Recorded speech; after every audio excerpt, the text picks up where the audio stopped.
Hey, friends, welcome into another episode of the Overcoming Adversity podcast. I'm your host, Michael Allison.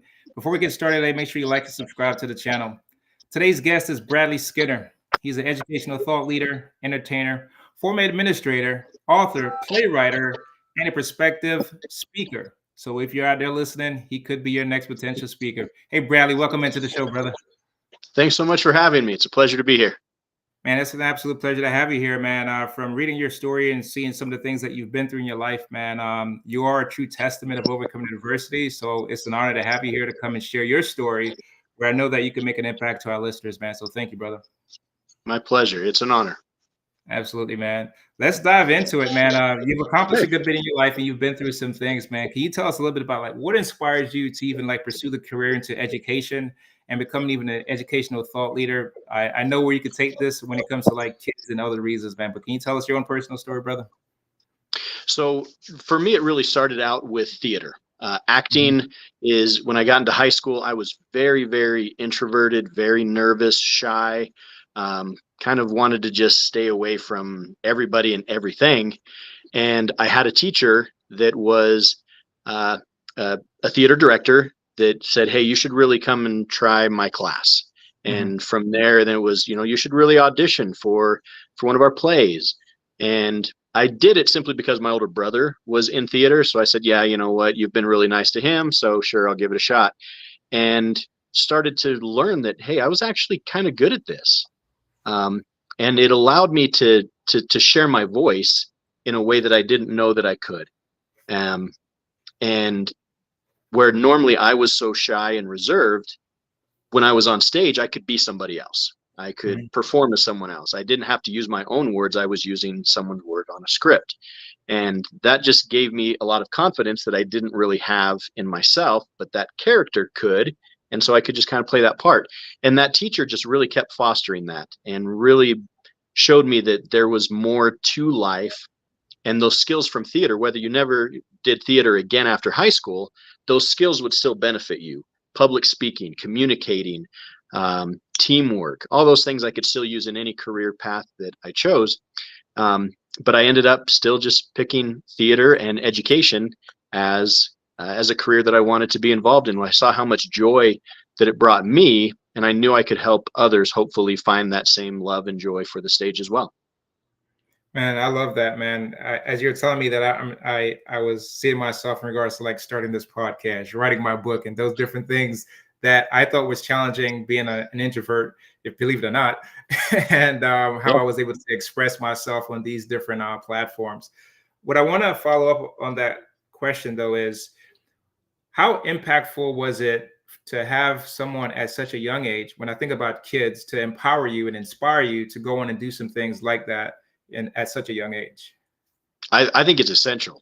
I think in our world today, especially in education, we need more people that, not even if they're not saying, hey, I'm pushing you to do math because I'm a math teacher, I'm pushing you to do theater because I'm a theater director, or to do English because I'm an English teacher. Whatever it might be, it doesn't really matter as long as they believe in you and are showing that they're saying, hey, we know you can accomplish something, and I'm here to help support that. And having that at a young age, I think is vital, to have older individuals that respect what you're trying to do, believe in what you're doing, and are going to help you achieve it. Can you talk a little bit about what was it like with people surrounding you, with your immediate family? How did that impact you? Mom, dad, siblings, knowing that their son is going to make a decision to do something like that. What was that support structure like for you? I think at first there was always some questioning, and a lot of times there is. But I think the more that people see that you're passionate about something, that success can be there.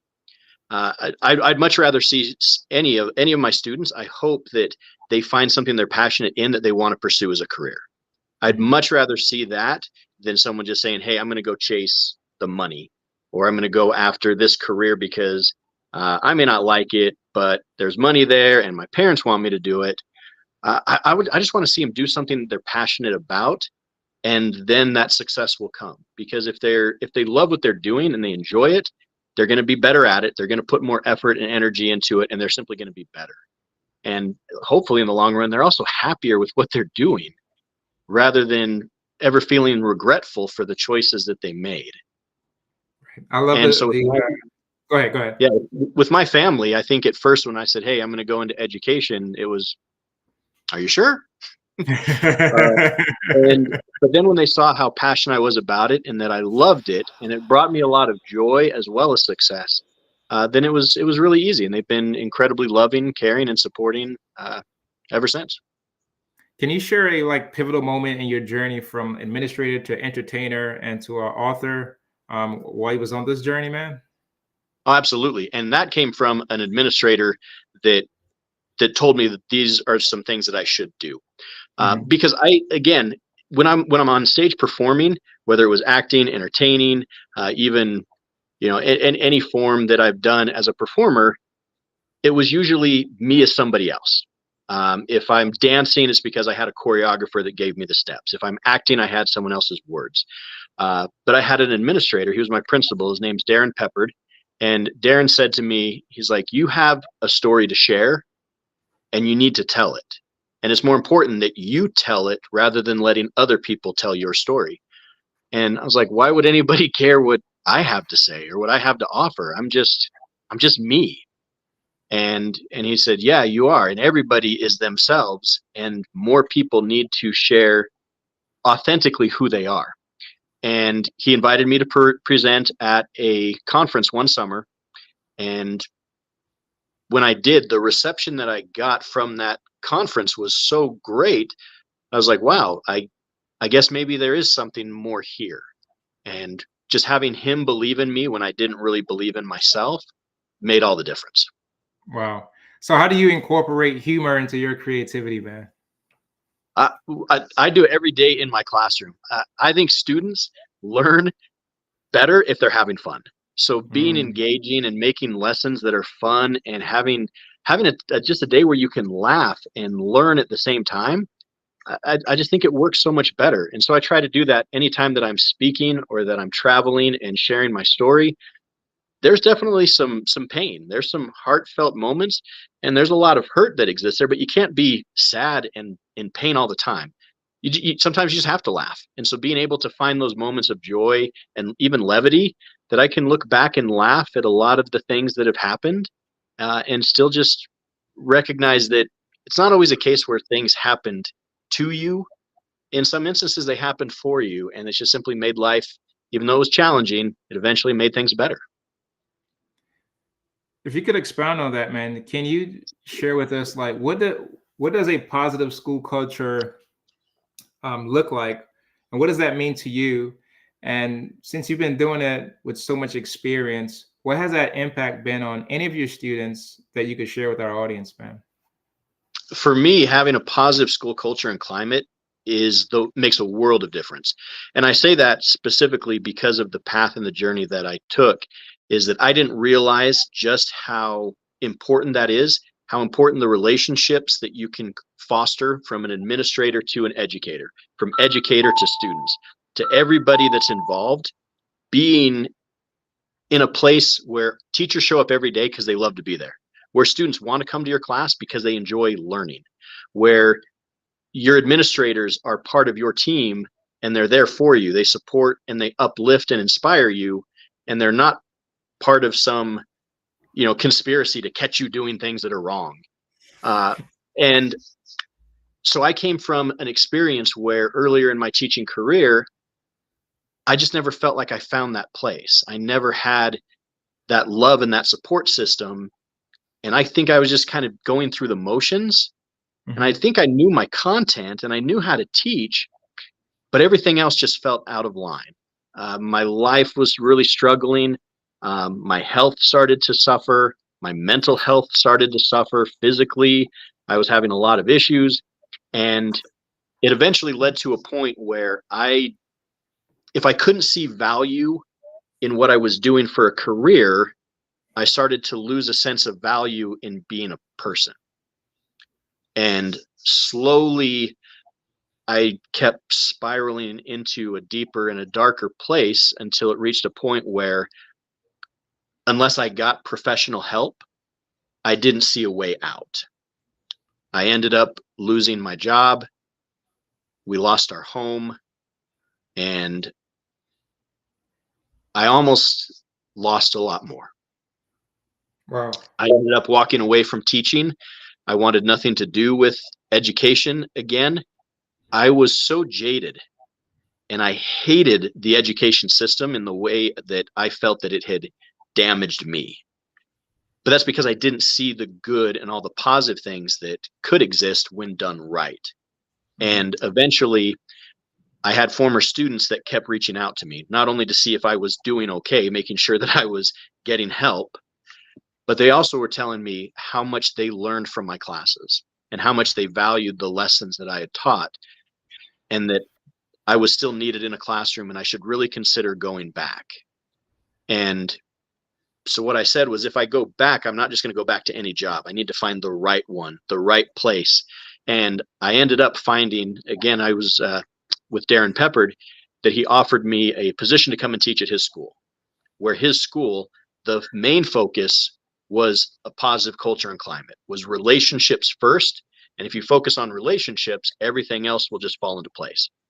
The opposite of if you focus on test scores, then you can end up damaging a lot of relationships. Mm-hmm. And he said, no, we're going to do it differently. We want to focus on relationships, build those positive interactions, and then the test scores will simply fall into place and we'll be better for it. And teaching at that school reignited that love that I had for passion, and a passion for teaching. It reminded me of all the reasons why I started in education in the first place. And it showed me all the goodness that can exist when it's done right. And after that, it was, there was no turning back. I love what I'm doing. I come to school every single day having fun. I look forward to it rather than dreading it. There's a smile on my face every single class hour, rather than when I used to take a break and go hide in a closet and cry because I was so just downtrodden. It's amazing. And I hope that my students, and I believe they do, that they feel that difference, that they come to class every day and they know it's a little bit different because that focus is different. And that's made that world of difference in just putting people first over policies or procedures. And everything else just kind of falls into place when we focus on making sure that everyone is physically, mentally, and emotionally stable before we worry about what we're trying to teach on a classroom chalkboard. Well, I love that connection and the pure authenticity in that. For someone that just share what you just shared, how did you, or what advice I'm going to ask you, based off what you've been through, how did you navigate through some challenges and setbacks, right? And for listeners that are listening, what advice could you offer them that could be in similar situations that are facing some challenges and setbacks? What advice could you offer them to help them get through some of the situations that they may be facing? Absolutely. First and foremost, I believe, and I consider myself a very spiritual individual. And my faith and belief in God, obviously, first and foremost, is one of those things that helped me get through those difficult times. Second is my wife. I know I wouldn't have survived the suffering that I was going through in silence, and I wouldn't have made it through without the blessing in my life that she is. My wife, Melissa, is just the single most greatest person that I've been blessed with, and having her love and support made all the difference. I didn't ever really realize at the time just how, I knew things were bad, but I didn't realize how bad they were. And there were some days where, without her really, physically and emotionally lifting me up, Mm-hmm. I wouldn't have. And so I would say to anybody else that if you're facing those difficulties, if you're struggling with any challenges, I still, even though we're in 2024, there's still a lot of stigma about talking to mental health professionals, talking to individuals that can, whether it's a support group, whether it's an individual doctor, anybody, that just talk to someone. Be open, be honest, be genuine, and just talk to someone. Give them that opportunity to hear you, so that way you know that you're being heard, that you're being seen, and that you're being loved. And man, just being able to, on some days where I just didn't know how to navigate the day, having somebody I could talk to just to know that they were there, that somebody there was listening, and they could help me see the world in a way that I couldn't see because I was so narrow focused at that time, where I was just trying to survive day to day. So having somebody else there that had access to that life or that vision, that world of that professional help that could help me through it in a way that I didn't know I needed. I just know I needed something more than what I currently had. So please just talk to somebody. Be open and be willing to be vulnerable. As difficult and as challenging as it may be, it can really make all the difference. Wow. So for 10 years, when I got out of the military, I never even sought mental health because of the stigmas that was tied around it. And it took a while for me to even have that breakthrough. And once I had that breakthrough, then that's when I started going on my own self-discovery journey of getting all of the self-help, personal development, those different things to help shape things around for me. As I personally was on the brinks of suicide. You know, I want to ask you this though, man. When you were in that space, right, and you're having that support from your family, I know it had to been tough, right? Can you share with our audience, right, what are some tips or some skills that someone could implement into their lives now when it comes to being vulnerable and transparent in regards to seeking that breakthrough that you had? I think for me, as I said, talking about it is important, but not everybody's going to be immediately ready to talk to somebody. Sometimes we're dealing with a lot of denial, and a lot of that denial might be, I don't need to talk to anybody, or I don't have anything wrong with me. There's a lot of pride. And I was very prideful to that point where I was like, no, I don't need to talk to anyone. I can get through this myself, where clearly I couldn't. I needed something more. But that pride was there. And the way that I viewed it was, if I admit that I need help, I'm admitting that I'm broken. And that's how I viewed it. Rather than viewing like, hey, it doesn't mean that everything may not be perfectly aligned physically, mentally, emotionally, spiritually. I may not have everything aligned properly, but it doesn't mean that it's damaged. It doesn't mean it's broken. It doesn't mean it can't be fixed. But I viewed it that way. And so I avoided admitting it because I was admitting defeat. And so that was that first step I had to get past, was you're not broken. You're not damaged. It's just some things may not be completely aligned in your life yet. So get that help to help align those different elements of your life. I think there's a lot of power in writing. If people aren't to a point where they're saying, hey, I'm going to talk to someone yet, write your feelings down, write what your struggles are, write down whatever it is that you might feel that you need, and then go back and reread it. Take a look as you've had maybe 24 hours to say, all right, I wrote that down. It's out of my system. Now I'm going to go back and look at it. And you're almost giving yourself some self-therapy. You can look and be like, this is how I was feeling in that moment, but how do I feel right now 24 hours later? Am I still feeling the same? 36 hours, 48 hours, whatever it might be, that you can start going, okay, if I'm 2-3 days apart and I'm still feeling this way, maybe I really do need to go talk to somebody, because I'm still feeling these things and I know that's not what I should be feeling, and maybe I do need to go. And so sometimes that first step, maybe writing down those thoughts, revisiting it, and seeing how you're progressing, or are things changing? And if they're not changing, move to that next step. And I think if you're going to talk with somebody, maybe if you're not saying I'm going to go jump and talk to a counselor, a therapist, a psychiatrist, whatever, maybe just start with sharing your feelings with a loved one, with a family member, somebody that you're comfortable talking to. They're not going to be able to help you in the same way, but you're at least practicing being open and being honest. And that might be just as hard. Sometimes talking to a stranger is easier. And I found that to be a lot of cases where there were some things that I just couldn't open up and I couldn't share. I felt still so reserved that I couldn't admit these things even to my wife. I was like, maybe I can share it to somebody else, which then made it easier to be open and honest in how I was feeling with my wife. And so she could understand those struggles.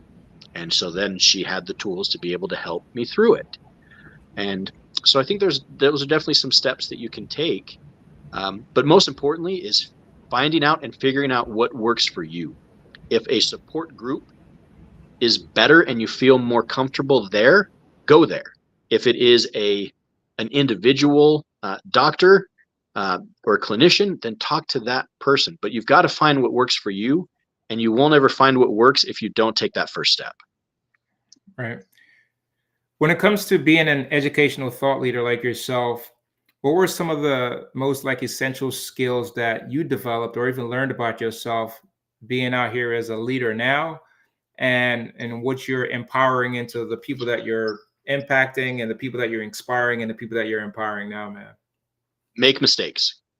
That, I think, is the most important thing. And I say that now because my viewpoint has shifted. When I was previous in my career and growing up, a lot of times I wouldn't try things because I was so afraid of failing. And then when I got into my teaching career, a lot of that still lingered, where I wasn't willing to try new things, or I wasn't willing to step out and try a new way of teaching or directing or doing something for fear of failure. Because if I was told, hey, you did that poorly, then that was me. Okay, well, if I did it poorly, that means I'm poor at my job. And if I'm bad at my job, then what am I doing here? And that's how I felt. I didn't see that failing was an essential step towards success. I saw it as the opposite. That if you fail, you're bad. You're worth less than you currently are in that moment, and you're just going to keep getting worse because you're going to keep failing. And man, that was so terrible. One, it's wrong. But second, it was incredibly damaging to my own mental health because I just viewed it in that lens that every time that I messed up something, I was now valued less. Versus now where I see it, man, I try to fail at something every day, because if I fail at it, it means I'm trying. And if I'm trying, I can eventually get better. So I love failing at stuff. I relish it. It takes a while to get over that and to learn that, no, it's okay to fail. And I try to teach that to my students constantly, that just because you might fail at something doesn't make you a failure. You still matter. You still have value. So take what you have, learn from it, and let's make it better. But we got to get past that mental aspect of that, oh, failing is just awful. But it's not, because it's teaching us how to be better, how to not do certain things. I mean, you look at a little kid that plays a video game for the first time, they're terrible at it. And then how quickly they start learning, oh, well, I can't jump here, or I can't hit this, or I can't run over there. And okay, well, then if I can't do that, what can I do? And it's just instant. Learning happens so quickly. And if we could look at life that same way, all right, I just learned how not to do it, so I'm going to try something else. Oh, I learned how to get better. I'm going to do this now.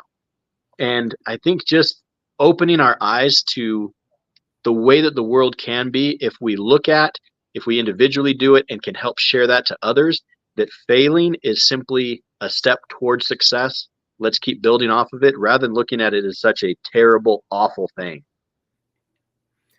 You said something that I think is a beautiful thing, man. But when it comes to mental health and being a leader in the space that you are, do you find or feel that there is a spiritual connection that puts you where you're at, where you're supposed to be when it comes to being around kids and helping them and supporting them, being in that space, knowing all of the things that you've been through before, where you could identify things, you could see things, and you could start helping people, man? I truly believe so. It's hard for me not to get emotional even just thinking about that, but I believe very, very heavily that God's hand is in all things. And if we allow that opportunity to look at the world the way that he does, to love people the way that God does, to just say, hey, I'm going to be here as an instrument in his hands to be able to help shape, hopefully, the future, the world to be a better place, then that's what I want to do. So no matter where that is, whether that's in a classroom, if it is on a stage speaking, if it is wherever I may be, I want to try to uplift, to inspire, to just make a difference, or even just to let one person, even if it's one kid in my classroom or one person audience, to know that you matter, that you are loved, that even if I don't know you, I still respect you, I support you, and I hope that you succeed in whatever it is that you want to do. I want at least one person to be able to walk away that know that they have a champion in me, that even if we just met, I hope the best for them. I want them to succeed. I want them to be happy in life, and I want them to just be the best version of themselves that they can be. And that's just, man, that's what I hope for. It doesn't matter what career path that my students choose. I just want them to be happy in life. I want them to be successful. I want them to be good community members that can help shape the world to make it a better place. And there's so much joy in that. Wow. Man, I'm inspired by you as I see and hear like school shootings or these different things that take place within the school systems and things like that. And to know that I'm speaking to somebody that champions empowering the students, encouraging the students, is there for the safety of the students and allowing them to think in a such a creative way. It's so positive, man. I'm encouraged by hearing your story, man. Thank you. Thank you. I appreciate that. I try. I know I don't get it every day. Every day I don't get it right, but I keep trying. I show up every day, and I hope my students do the same. Just keep showing up each day and try to be a little bit better than you were the day before. So for Bradlee, right? I know that sometimes Bradlee needs to take care of Bradlee. How does Yes. Bradlee prioritize and take care of himself, his family, so you could go back and pour into other people? That was a challenge, because I felt that I had been doing things, or I realized that I'd been doing things wrong, or I've been putting things in the wrong order. I really believe prioritizing your life is paramount to success. And this is something that I do a lot of lessons and speaking on. And for me, I have a very strict priority list that I try to adhere to daily. And number one on that list is my relationship with God. That has to be first, because if that's out of whack, then nothing else is going to matter if I don't have that as number one in my life. Second is my relationship with my wife. That has to be second for my success, for the relationship, the life that we're trying to build. That has to be that second priority. Our children come third. I have three daughters, three beautiful, wonderful daughters who I love dearly. Our youngest just graduated high school this week, so shout out Hannah, love you. And so they're that next thing on that list. And then comes my work responsibilities, things I do for the community, my job, other things have to fall underneath those. And the reason I said that is because when I was struggling with my teaching, I kept thinking, well, if I fail and I mess up, I'm worth less. So therefore, I have to work harder to get better. And as I started doing that, I moved work up to that top tier, and everything else got shifted down. And when I did that, I was spending more time at work, which meant less time with my kids. More time at work ended up with less time connecting with my wife. Our relationship suffered because of it. Because I was focusing so much on work, I then didn't have the relationship with the Lord that I believed I needed, and therefore spiritually I suffered. Everything got out of whack because I messed up my priorities. And in doing so, it ended up causing all those problems that led me in leaving education and suffering for years and trying to figure out what I did wrong. So now I just put those priorities and I keep them in order, and I make sure that they don't get moved. And if something comes up that looks like it's going to move one of those priorities, I just say, I'm sorry. It took me a long time to learn how to say no. That no, I'm sorry, I'm not going to do that because it's not a priority for me right now.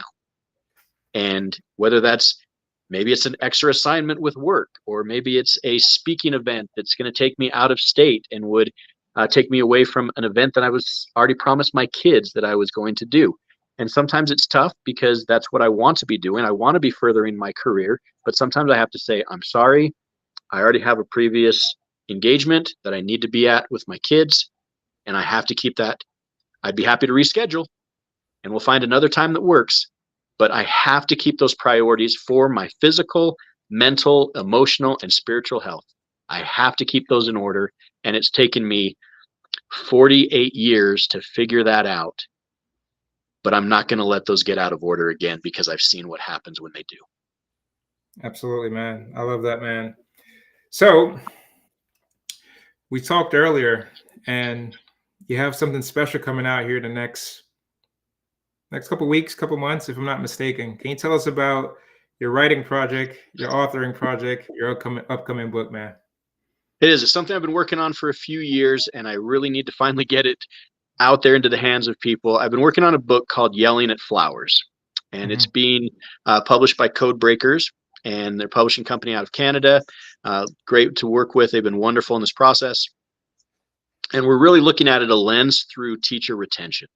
Right now, we have had 5 consecutive years where it's the only time in history with 5 consecutive years where teachers have left either early retirement, resigning, or just not even entering the field of education consistently in a row.